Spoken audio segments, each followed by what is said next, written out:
I sort of incorporated that with Woods Hole as a place, and a place that's so meaningful for all of us, and also of Grandpa's passion and work studying Alzheimer's, and how all of those weave together in terms of memory of place and of family here.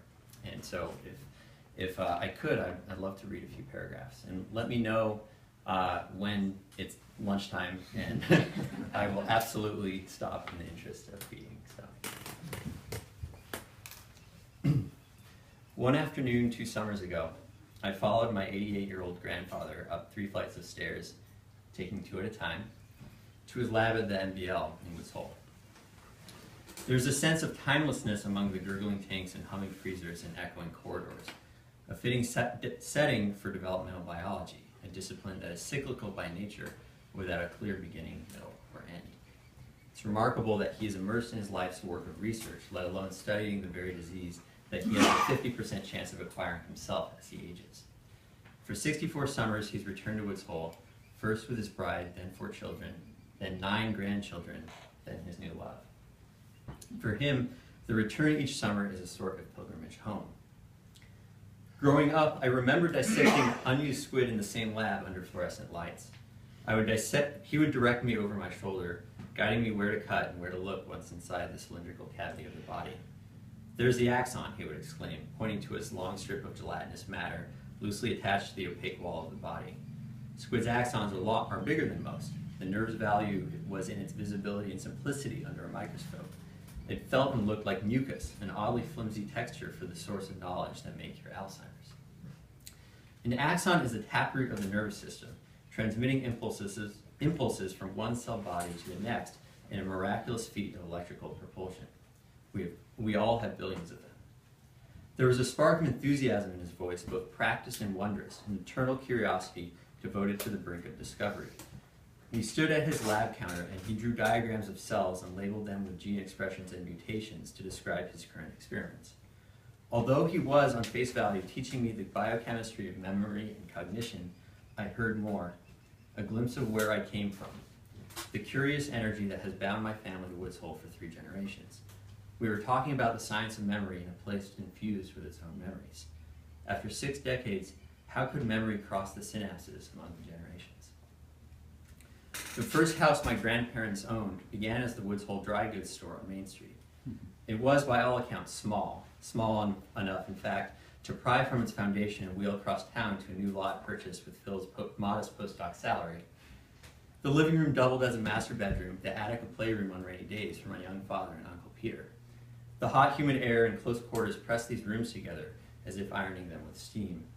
It was not a particularly comfortable place, but still, my father's first memories were of the palpable excitement the morning after arrival, a full summer light filtering through the trees above the house, the invisible chorus of birds in the canopy, the briny potential of outboard motors and salt water. The musty, sweet, heavy air was laden with mildew and wood paneling and fire ashes and the leftovers of last night's lobster dinner. Conditions were perfect to grow things, and things grew.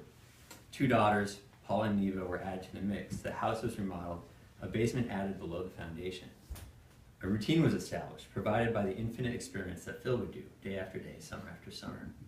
A typical summer day for Gordon or Peter or Paula or Neva would look something like this. Science school, swimming lessons, and then sailing lessons as you got older. PB&J sandwiches eaten with salty fingers at Stony. Building rivers and castles in the sand. Getting yelled at for being on the jetty. Collecting rocks.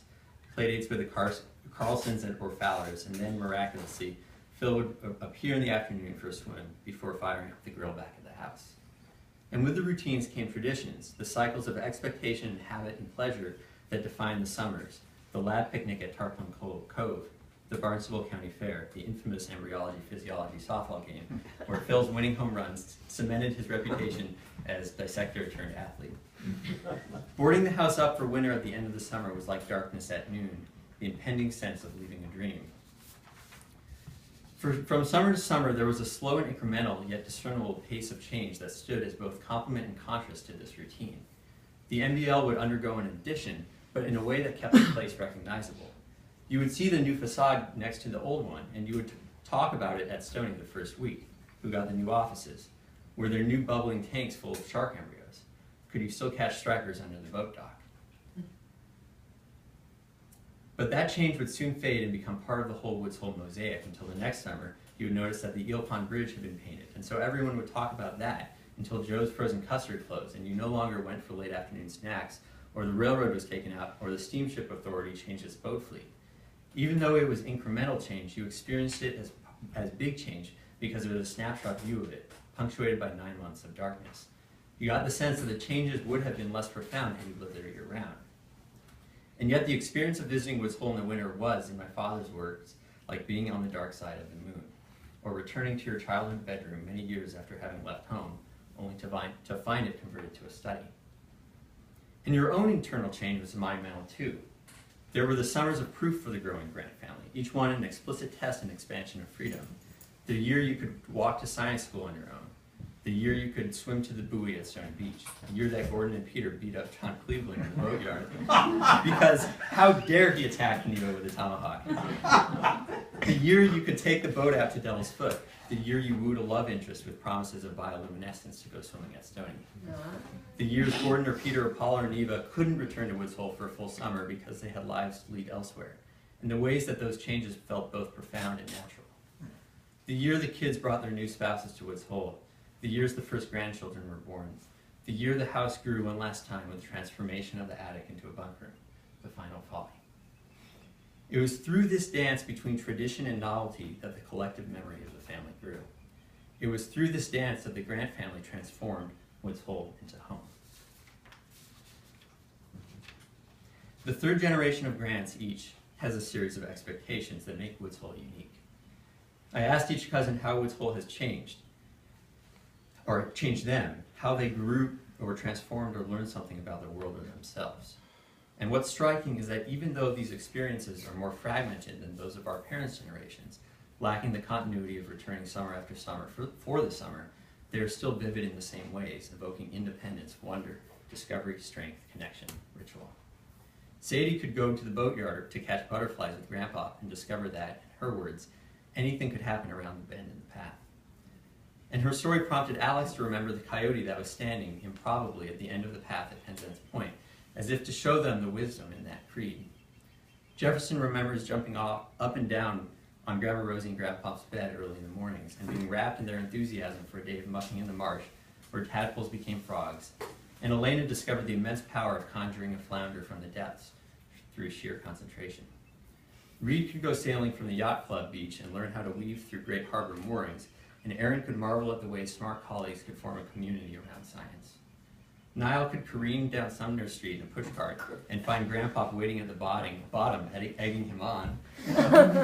And Michael could water ski at the edge of the wake, at the seam between thrill and control.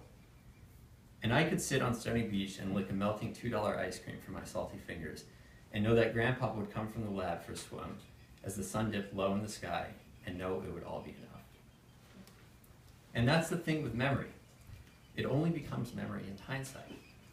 I asked Grandpa whether he and Grandma Rosie were consciously creating a family identity through the traditions summer after summer. No, he said, we were too busy living it.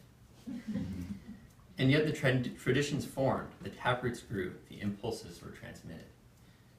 I remember after our fishing trip to Alaska with Grandma Rosie and Grandpa seated in between them, I sat between them on a plane and asked them how to thank them. Tell us you feel loved, they said, and pay it forward. Paying it forward, the unobstructed transmission of memory along a wire or family tree, the resistance of atrophy. Why preserve the memory of home? Because home is infused with love. And because really what I'm talking about is love. Home is where the strands of memory lead and entwine, and where the axon of a family throbs.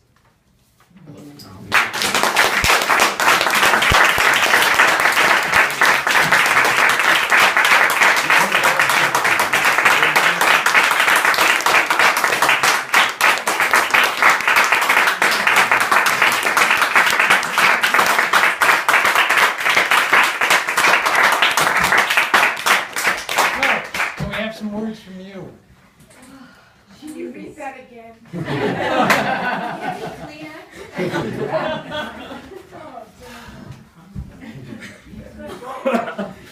Beautiful.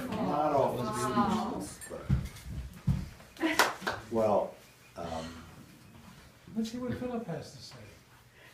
Well, I have something to say. Doesn't film me I don't well. hesitate about saying. Yes. Now, this has been, as someone pointed out, a really remarkable week. Because, as I mentioned, for the first time, I saw 9 grandchildren no longer as grandchildren. I saw 9 adults, each creative, imaginative,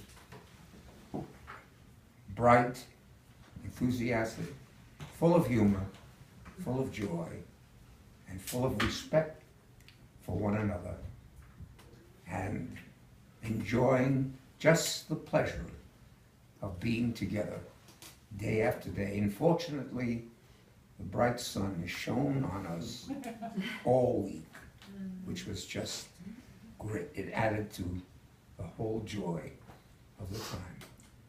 And you know, our family's had these events throughout Woods Hole.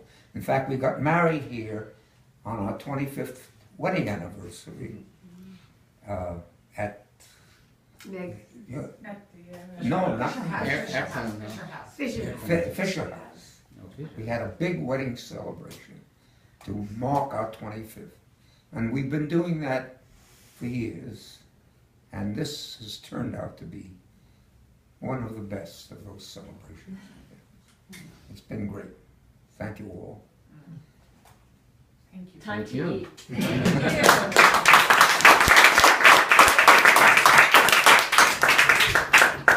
Thanks for the